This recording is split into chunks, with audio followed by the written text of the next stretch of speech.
Interview స్టార్టింగ్లో ఒక మాట అన్నారు, జనసేనలో స్టార్ట్ అయిన కార్యకర్త ఇంకా కార్యకర్తగానే కొనసాగుతున్నాడు కాబట్టి చాలామంది అసంతృప్తితో ఉన్నారు అనేసి అన్నారు. అదొక మీ యొక్క ఉద్దేశమైనా అందరి ఉద్దేశమా? అది జనరల్గా అండి ఈ పొలిటికల్ జర్నీ అనేది ఒక పార్టీ స్థాపించినప్పుడు ఒక వ్యక్తితో అవదండి. వాళ్ళకి ఏ స్థాయికి ఎంపీ క్యాండిడేట్ కావాలి, ఎమ్మెల్యే క్యాండిడేట్ కావాలి, విలేజ్ ప్రెసిడెంట్లు కావాలి, ఎంపీటీసీలు, ఇలాగా ఎంతోమంది కంటెస్ట్ చేయాలి. సో ఆ కంటెస్ట్ చేయడానికి ఉద్దేశం ఉన్నవాళ్ళు యాక్టివ్ అవుతారు ఆ పార్టీల్లో. ఆ కంటెస్ట్ చేసే ఉద్దేశం లేని వాళ్ళు జాబులు చేసుకుంటూ ఓన్లీ ఓటేస్తారు, లేకపోతే ఆన్లైన్లో డిపెండ్ చేస్తుంటారు పార్టీని. అలా పార్టీ చేసే ఉద్దేశంలో మీకు పార్టీకి యాక్టివిటీస్ చేసుకుంటూ ఖర్చు పెట్టుకుంటూ మొబిలైజ్ చేసుకుంటూ పీపుల్ని ఉన్న వాళ్ళని ఈ రోజుకి కార్యకర్తగా మీరు ఉంచుతున్నారంటే మీకు అది డెవలప్ చేయడం ఇష్టం లేదు. సో అలాంటి ఇబ్బందికరమైన పరిస్థితుల్లో ఫస్ట్ జీరో పాలిటిక్స్ అన్నారు, దానికి కొంతమంది అట్రాక్ట్ అవుతారు. సో కరప్షన్ లేదన్నారు, ఓటుకు నోటు లేని పాలిటిక్స్ అన్నారు, అన్నీ అన్నారు. కానీ ఏం చేశారు చివరికి? సో పొలిటికల్ జర్నీ అనేది ఒక లాంగ్ జర్నీ. ఎప్పుడు కూడా ఒక ఎయిమ్తో ఉన్నప్పుడు దానికి తగ్గ పీపుల్లే మనకి యాడ్ ఆన్ అవుతూ ఉంటారు. ఆ ఎయిమ్తో వర్క్ చేయాలి. ఇప్పుడు ఆయన అలా వర్క్ చేస్తున్నాడు అనుకోండి, మేమేమనుకుంటాం, సో మన జనరేషన్ పోయినా సరే ఈ ఎయిమ్ నెక్స్ట్ జనరేషన్కి ఆ బెనిఫిట్ వస్తారు, క్యారీ ఫార్వర్డ్ అవుతుంది. ఒక మన జనరేషన్ అంతా పోనీ ఇలాగే వర్క్ చేద్దాం అనుకోవచ్చు. ఆయన కాంప్రమైజ్డ్ పాలిటిక్స్కి వెళ్ళిపోయారు. సో ఆ కాంప్రమైజ్డ్కి వెళ్ళినప్పుడు మిగిలిన వాళ్ళని క్రియేట్ చేయాలి, పదవులు ఇవ్వాలి. పార్టీ పదవులు బోల్డ్ ఉంటాయి, లక్షల్లో ఉంటాయి పదవులు క్రియేట్ చేయాలి. కానీ పార్టీ పదవులు ఇవ్వచ్చు. మరి పార్టీ పదవులు లేకుండా పార్టీ పెట్టుకుని ఎందుకంటే ఇంట్రెస్ట్ ఉన్న ప్రతి ఒక్కడికి ఇవ్వాలి. మనకు వాటర్ ఉంటాయి, కొన్ని వాటర్ ఏమో తీర్థం అయితే జల్లుకుంటాము, కొన్ని మంచినీళ్ళు అయితే తాగుతాము, నీళ్ళు పాడైపోయిన నీళ్ళు అయితే కనుక మంటలు ఆపుతాం. ప్రతి వాటర్ దేనికో దానికి పనిచేద్దాం. అలాగే ఇక్కడ పబ్లిక్ కూడా పార్టీలో ప్రతి ఒక్కరూ పనిచేస్తారు దేనికో దానికి. ప్రతి ఒక్కరికి ఇంపార్టెన్స్ ఇచ్చుకుంటూ వెళ్ళాలి. పదవి ఎక్స్పెక్ట్ చేయడం తప్పు అండి. అసలు పొలిటికల్ పార్టీలో ఒకరు ఒక పొలిటికల్ పార్టీ స్టార్ట్ చేసాము అని అంటే అది ఎవరైనా సరే, ఉద్యోగమే కావచ్చు, ఏదైనా బిజినెస్. ఇక్కడ రెండండి, ప్రత్యక్ష ఎన్నికలకు వెళ్ళే క్యాలిబర్ ఉన్న వాళ్ళు ఒక లేయర్ ఉంటారండి. వాళ్ళకి అన్ని విధాల అంగులు ఉంటాయి, ఖర్చు పెట్టుకోగలుగుతారు, క్యాడర్ని చూసుకోగలుగుతారు, అన్నీ ఉంటారు. సో రెండో క్యాడర్ ఉంటారు, పార్టీ అంటే ఇంట్రెస్టెడ్ ఉండి పని చేస్తుంటారు. వాళ్ళకి ఎప్పుడో ఫ్యూచర్ గోల్ ఉంటుంది. అలాంటి వాడికి ఈ పార్టీ పదవులు ఇవ్వచ్చు కదా, ఏం పోయిద్ది అలాగే. పార్టీ పదవి ఒక డెసిగ్నేషన్ ఇవ్వడం వల్ల వాళ్ళకి వచ్చిన నష్టం ఏంటిది? మరి ఇవ్వనప్పుడు ఉండరండి. ఇంకా ఇప్పుడు 10 సంవత్సరాల క్రితం నువ్వు కార్యకర్తగా చూసి ఈ రోజుకి కార్యకర్తగా చూసి ఉన్నప్పుడు ఉండరండి. ఎక్స్పెక్ట్ చేసేవాళ్ళు పొలిటికల్ కెరీర్ కోరుకునే వాళ్ళు అసలు ఉండరు. అంటే సరే, ఆ పొలిటికల్ కెరీర్ దగ్గరికి వెళ్ళే ముందు 2014 నుండి మీరు కంటిన్యూ ట్రావెల్ అవుతున్నారు. అంతకు ముందు నుంచి కూడా జనసేన జెండాలు మోసాను, అన్ని మీటింగ్స్కి పంచాను అనేసి అని చెప్పారు. పవన్ కళ్యాణ్తో అసలు ఫస్ట్ మీరు ర్యాప్ అయ్యండి. పవన్ కళ్యాణ్ గారిని అంటే క్లోజ్డ్ మీటింగ్స్ ఉన్నప్పుడు జనరల్గా ఒక 40-50 మంది ఉన్నారు, స్పీచ్ ఇస్తుంటారు కదా, కమ్యూనిటీ వైజ్ కలిసేవాళ్ళు, లేకపోతే డిఫరెంట్ లైక్ ప్రొఫెషన్ వైజ్ కదా, లాయర్లు, డాక్టర్లు అలాగ ఉన్నప్పుడు ఒక దాంట్లో మీట్ అయ్యానండి. ఐటీ మీటింగ్స్ అయినప్పుడు కొంచెం క్లోజ్గా ఒక 4-5 మీటింగ్స్కి వెళ్ళాను. పర్సనల్గా మాట్లాడే అంత పరిస్థితి రాలేదు. ఆయన కూడా ఎవరితో కూడా నేను పర్సనల్ మాట్లాడటం చూడలేదు. ఈవెన్ పబ్లిక్ స్పీకింగ్ అయినా అందరూ మాట్లాడేసినాక ఆయన వస్తారు, ఒక 1/2 అవర్ 1 అవర్ మాట్లాడతారు, వెళ్ళిపోతారు. పార్టీ ఆఫీస్కి కూడా నెంబర్ ఆఫ్ టైమ్స్ మా ఇన్ఛార్జీలు చెప్పారు, రమ్మంటారండి పార్టీకి వెళ్తాము, ఆయన ఏదో లైవ్ పెడతారు, అక్కడ నుంచి మనోహర్ గారు ఆయన మాట్లాడేస్తారు, వెళ్ళిపోతారు. కనీసం మమ్మల్ని ఎందుకు పిలిచారో తెలియదు. అదేదో లైవ్ ఇంట్లో నుంచే చూస్తాం కదా మేము. ఒక ప్రశ్న ఇది ఇస్తారు, ఆఫీస్ లెటర్ హెడ్, మీటింగ్ ఉంది అందరూ వచ్చేయండి అంటారు. అక్కడికి వెళ్ళినాక పబ్లిక్ స్పీకింగ్ ఇస్తారు, లైక్ ప్రెస్ కాన్ఫరెన్స్ లాగా. మళ్ళీ వాళ్ళతో పర్సనల్గా మాట్లాడరట, అసలు వెళ్ళిపోతారట. మాట్లాడరట అంటే మీకు మేము కొంత లీడర్స్తో ట్రావెల్ చేస్తాం కదండి క్లోజ్గా. సో మన మీటింగ్కి వెళ్ళారు కదా, ఏమైంది కళ్యాణ్ గారిని కలిసారని అడుగుతాం కదా. అడిగినప్పుడు వాళ్ళు చెప్పుకున్న బాధలు ఇవి, ఇలా ఉంటుంది సిచ్యువేషన్. అసలు అంత దూరం మనం ఎందుకు వెళ్ళామో తెలీదు, అదేదో ఇంట్లో నుంచి మనం చూస్తాం కదా, పెద్ద పార్టీ మీటింగ్ అవుతున్నట్టు పిలుస్తారు, తీరా వెళ్ళినాకేమో మనోహర్ గారు ఆయన మాట్లాడేసి ప్యాకప్ అంటారు. అని చెప్పిన పరిస్థితి నాకు. ఓకే. అంటే అందులో పార్టీలో ఉన్న ఏ లీడర్తో కానీ ఏ కార్యకర్తతో కానీ అంటే ఆ నియోజకవర్గానికి సంబంధించి కావచ్చు వాళ్ళతో మాట్లాడడం కానీ ఇది చేద్దాము ఎలా జరుగుతుంది ఏంటనే డిస్కషన్ కానీ ఎక్కడ ఉండదా? ఉండదని వాళ్ళు చెప్తున్నారండి. ఎందుకంటే మనమేమి పోస్ట్ తీసుకోలేదు, వాళ్ళు ఇవ్వలేదు. సో నాకు క్లోజ్డ్ కన్నా వాళ్ళతో నేను కొంతమంది లీడర్స్తో ట్రావెల్ చేసింది, వాళ్ళు నాతో పంచుకున్న దాన్ని బట్టి ఇలా జరుగుతుందండి సిచ్యువేషన్ అని చెప్పుకొచ్చారు వాళ్ళు. ఓకే. మరి అంత సపోజ్ మా జడ్పీటీసీ, మా జంగారెడ్డిగూడెం జడ్పీటీసీ జాయిన్ అయ్యారు వెళ్ళి పార్టీలో. ఇప్పుడు నేను జాయిన్ అయ్యాను వైఎస్ఆర్సీపీలో. జాయిన్ అయితే ఏమైంది, వాళ్ళ కోఆర్డినేషను విలేజ్ ప్రెసిడెంట్ కాడి నుంచి పార్టీ ప్రెసిడెంట్, కాన్స్టిట్యున్సీ ఇన్ఛార్జు, మళ్ళీ జిల్లా ప్రెసిడెంట్, ఇలాగ ఫాలోఅప్లో వాళ్ళ దగ్గరికి నేను వెళ్ళాలి. మనకు పార్టీ ఆఫీస్లో ఎవరు తెలిసినా సరే. అలాగా ఇక్కడ జాయినింగ్ అంటే మా ఇన్ఛార్జికి ఫోన్ చేసి వెంటనే, ఏంటి మన జడ్పీటీసీ జాయిన్ అయ్యారు, నువ్వు లేవేంటి ఫోటోల్లో అన్న. నేను ఫోటోలో లేకపోవడం సంగతి పక్క నుంచి అసలు నాకు ఇన్ఫర్మేషన్ లేదు జాయిన్ అవుతున్నట్టు అన్నారు. ఒక జడ్పీటీసీ కాన్స్టిట్యున్సీ నుంచి వస్తుంది, కనీసం ఆ ఇన్ఛార్జికి చెప్పారు కదా అని పార్టీ ఇది ఉండాలి కదా, ఫాలోఅప్ ప్రోటోకాల్ ఉండాలి కదా ఏ పార్టీ అయినా.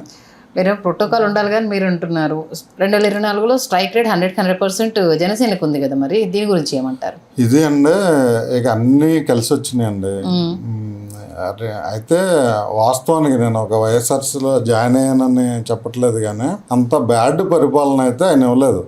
జగన్మోహన్ రెడ్డి గారు 11 సీట్లు పరిమితి, అంత బ్యాడ్ పరిపాలన అయితే ఇవ్వలేదు. ఆయన చేసినవి చాలా మంచిగా ఉన్నాయి. కాకపోతే కొంచెం లీడర్స్ కొంచెం వేరే పార్టీలు పర్సనల్ లైఫ్ ఇచ్చేయడం ఇలాంటివి కొన్ని ప్రజలకు నచ్చదు కదా జనరల్గా. అలాంటివి కొంచెం డిస్టర్బెన్స్ క్రియేట్ అయినాయి.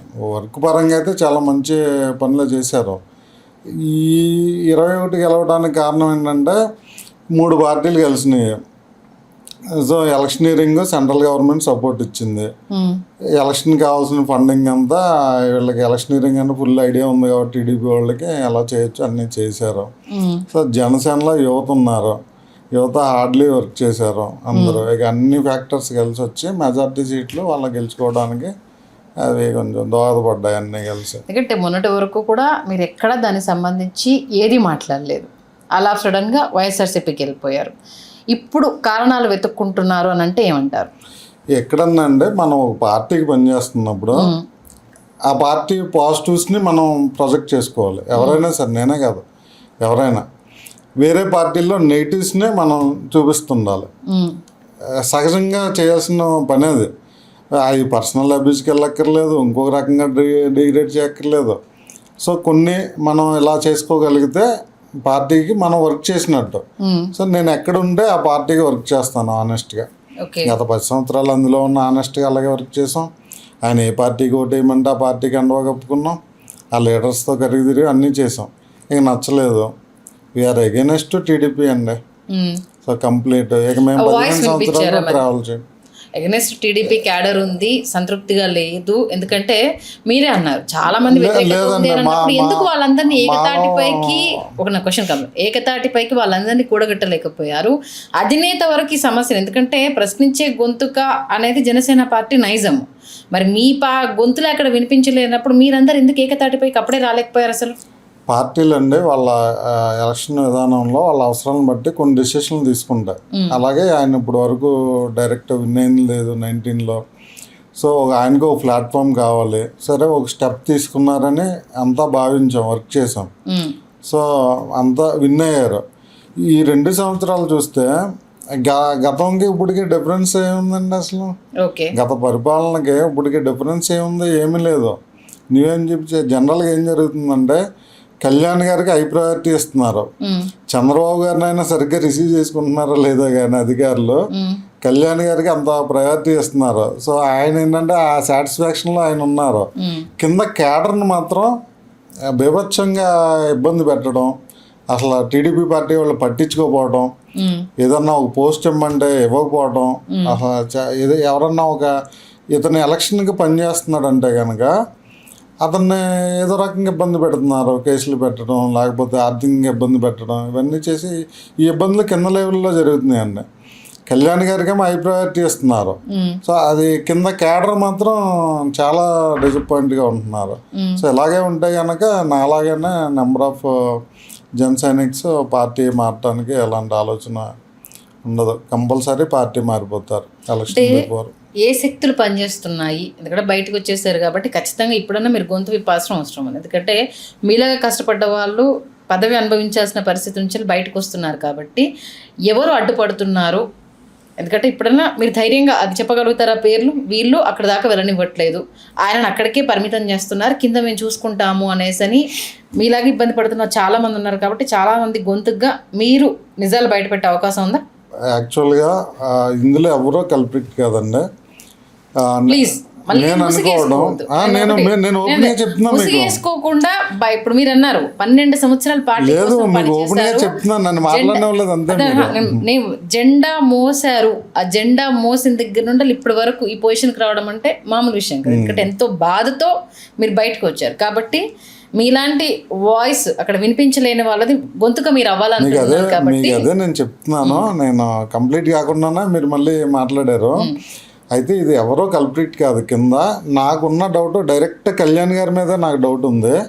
ఎందుకంటే కళ్యాణ్ గారే అతను షాడోగా కింద లెవెల్ అందరినీ ఆయనకు అనుకూలంగా పనిచేసే వాళ్ళని పెట్టుకున్నారని నా వ్యక్తిగత అభిప్రాయము. నేను ఈ 10 సంవత్సరాలు చూసిన దాన్ని బట్టి మీ కారణాలు కూడా చెప్తాను. చూడండి, పార్టీ అధికారంలోకి వచ్చింది, ఎమ్మెల్యేలు ఏదో తీసుకున్నారు, అయిపోయింది.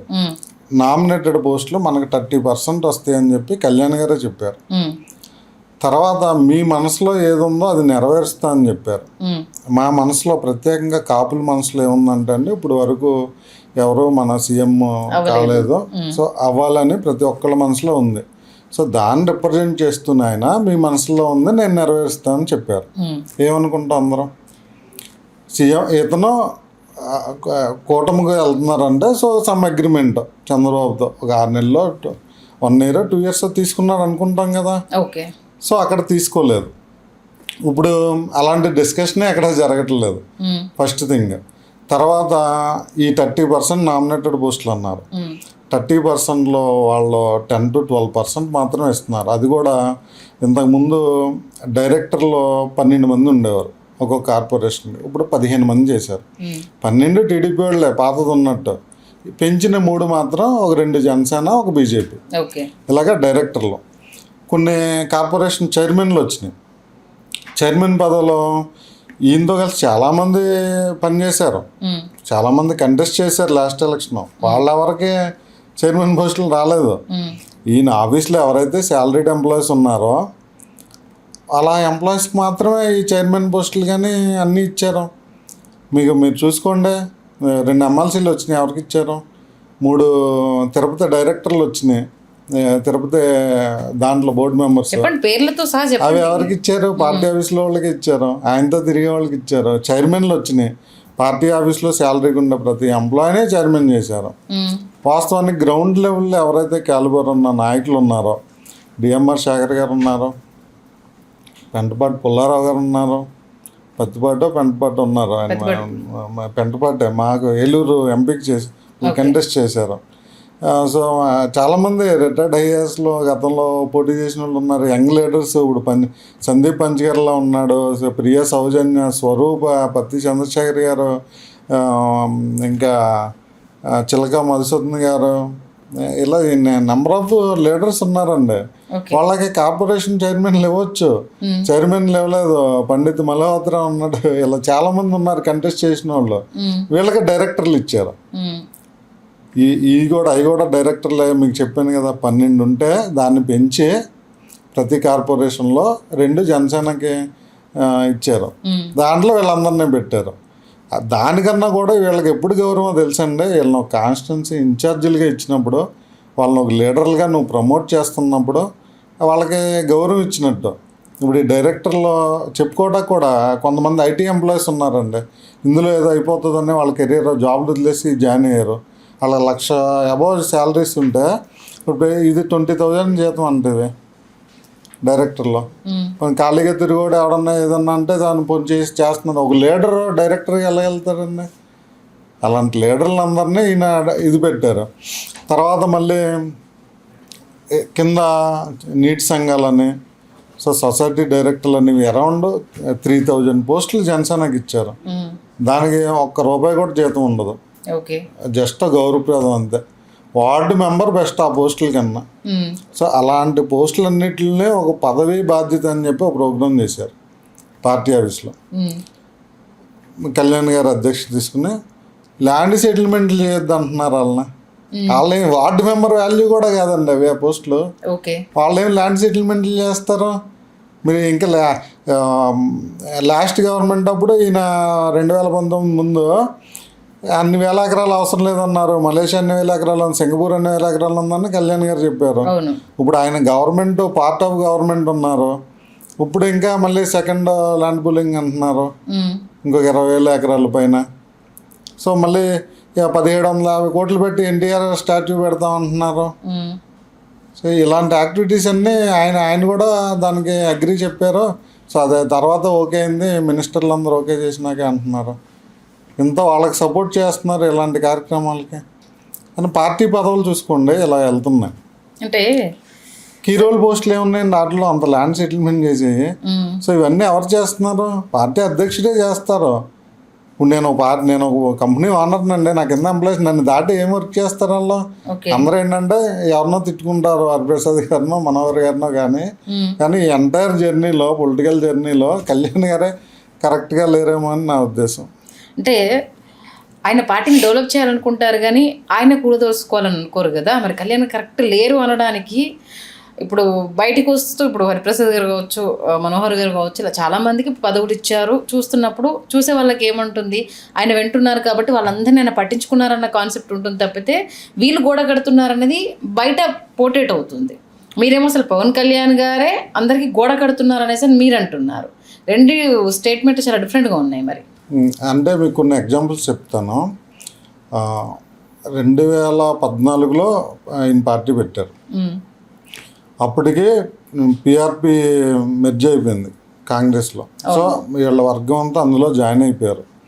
సో 2014 ఈయన పార్టీ పెట్టేసరికి అందరూ ఏమనుకుంటారు, ఒక డిసప్పాయింట్లో ఉంటారు. వచ్చేలా పార్టీ కలిసిపోయింది, బాధలో ఉంటారు. అందరికీ ఏమనిపిస్తుంది, మళ్ళీ ఎగ్జైట్మెంట్.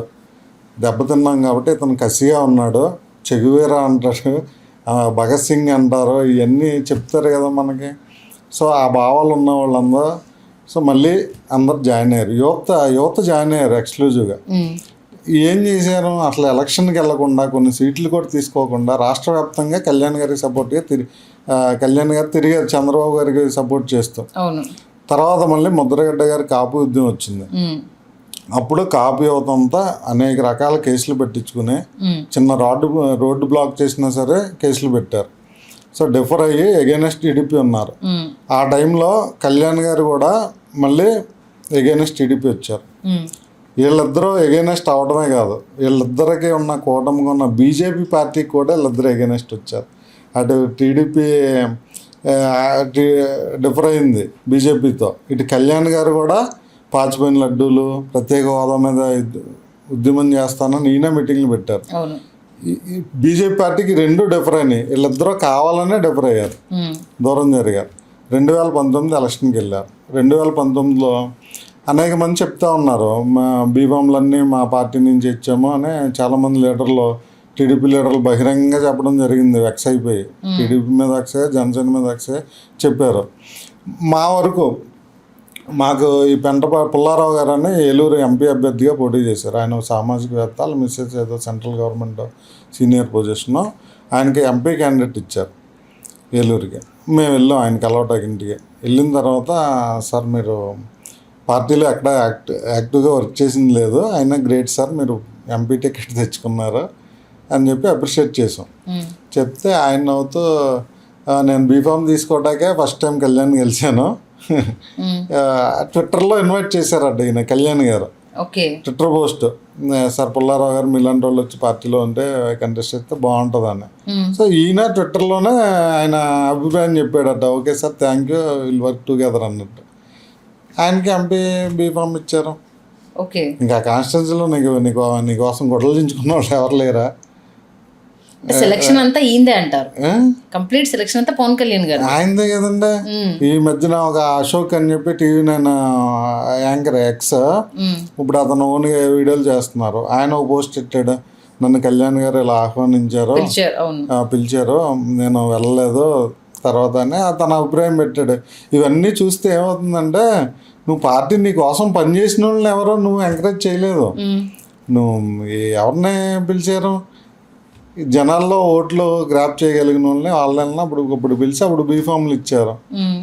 దానికోసం ఎందుకు ఎగైనెస్ట్ టీడీపీ ఓటు ఈ వైఎస్ఆర్కి వెళ్లకుండా చేయడానికి వైఎస్ఆర్ గెలిచింది.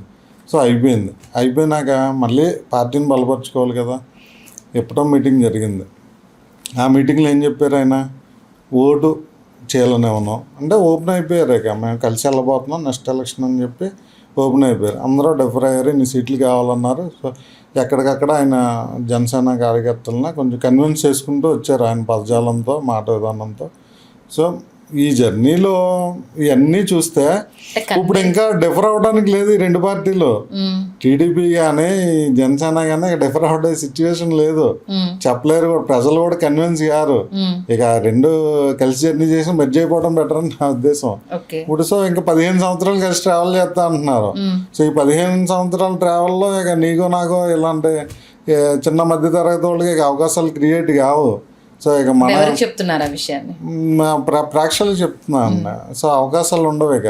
సో మనకి ఎగెనెస్ట్ ఇక మనం ఎందుకు చంపుకోవాలంటే ఇప్పుడు యూఆర్ ఎగెనెస్ట్ టీడీపీ, మేము వాళ్ళతో ఎందుకు ట్రావెల్ చేయాలి? ఈయన ఇంకా మా మనసులో ఏదుందో అది చేయలేనప్పుడు అంటే ఎందుకని మీరంతా ఏకతాటి పైకి వచ్చి ఒక మీటింగ్ పెట్టేసి ఆయన దాకా దీన్ని రీచ్ చేయడం కావచ్చు, మేము ఇంత సఫర్ అవుతున్నాము, మీరు ఏం చేస్తున్నారో మీకు అర్థమవుతుందా అనేసి అందులో నుండి ఎందుకు ప్రశ్నించలేకపోయారు? అందులో ప్రశ్నించి ఏం చేసుకుంటాం అంటే ఇప్పుడు జగన్ ఏమవుతుంది అంటే ఒక పార్టీ లోపల ఉండే ప్రశ్నించాం అనుకోండి, అదే జనాలు తీసుకుంటారు కానీ పార్టీ దాన్ని యాక్సెప్ట్ చేయదు.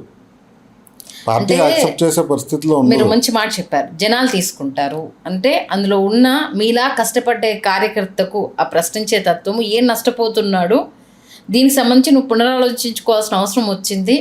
మిగతా కార్యకర్తలందరికీ న్యాయం జరగాలన్నా, కష్టపడ్డవాడు తెర మీదకి రావాలన్నా, మనమంతా ఏకతాటిపైకి రావాలన్న ఒక ఆలోచనతో ప్రేరేపించడం అవుతారు కదా. అది జనం దాకా అయితే మీరే అన్నారు, జనం దాకా రీచ్ అయితే చాలు కదా. అవుతుందండి. పార్టీలో ఉండే 2 రకాలు ఉంటారండి వెక్స్ అయిపోయిన వాళ్ళు. నేను పోయినా పర్లేదు, నేను నెక్స్ట్ వాడికి న్యాయం జరగాలి, ఇక్కడ ఉన్నాయన్నీ పాయింట్అవుట్ చేయాలని ఒకళ్ళు ఉంటారు, అక్కడే ఉంటారు. కొంతమంది ఉంటారు ఇక ఇప్పుడు వరకు ఉన్నాం మనకు న్యాయం చేయలేదు, ఇక వద్దు, ఇక మనకి వదిలేసి రామ్ పెట్టేసి బయటికి వెళ్ళిపోదాం, మన పని మనం చేసుకుందాం అనుకునే వాళ్ళు ఉంటారు. నేను రెండో రకం, అక్కడే ఉండి అక్కడే తప్పుల్ని పాయింట్అవుట్ చేసి ఇది అవసరం లేదనుకున్నాను, నేను బయటకు వచ్చేసి నచ్చిన పార్టీలో జాయిన్ అయ్యాను, నేను నాకు నచ్చిన విధంగా నేను వర్క్ చేసుకుంటాను. ఇప్పుడు నన్ను వెంటాడుతున్నారు, ఎందుకు ఎందుకు వెళ్ళిపోయాయి, ఇవన్నీ ఎందుకు వెళ్ళిపోయాయి ప్రతి ఒక్కరికి నేను ఎక్స్ప్లెయిన్ చేయలేను. అందుకే నా పోస్టుల రూపేణ ఏదో ఒకటి తెలియజేస్తున్నాను, అరే బాబు ఇవన్నీ నాకు ఇబ్బందిగా ఉన్నాయి, అందుకే నేను వెళ్ళిపోయాను.